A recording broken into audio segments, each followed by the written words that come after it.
முத்தமிழறிஞர் செம்மொழி காவலர் தலைவர் கலைஞர் அவர்களின் நூற்றாண்டு விழாவை முன்னிட்டு கோவை கருமத்தம்பட்டி டு கோவை சர்வீஸ் சாலையில் அமையவுள்ள முத்தமிழறிஞர் செம்மொழி காவலர் தலைவர் கலைஞர் அவர்களின் திருவுருவ சிலை, தலைவர் கலைஞர் நூலக கட்டிடப் பணிகள், 106 அடி உயரத்தில் அமையவுள்ள திமுக கழக கொடிக்கம்பம் ஆகிய பணிகளை மாண்புமிகு தமிழ்நாடு வீட்டு வசதித்துறை, நகர்ப்புற வளர்ச்சித்துறை, மதுவிலக்கு மற்றும் ஆயத்தீர்வுத்துறை அமைச்சர் சு முத்துசாமி அவர்கள் பார்வையிட்டார்.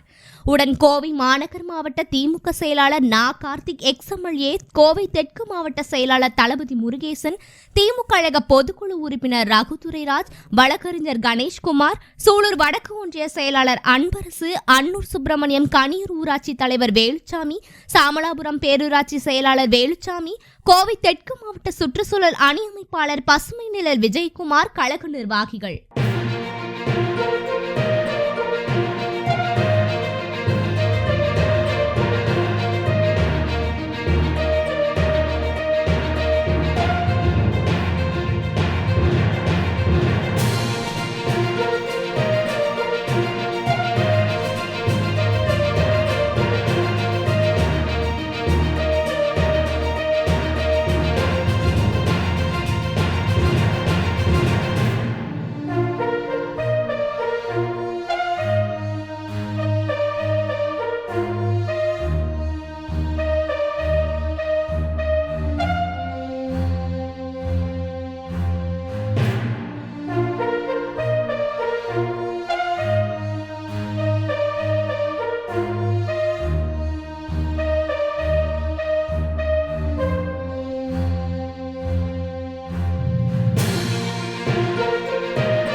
Garuda Voice.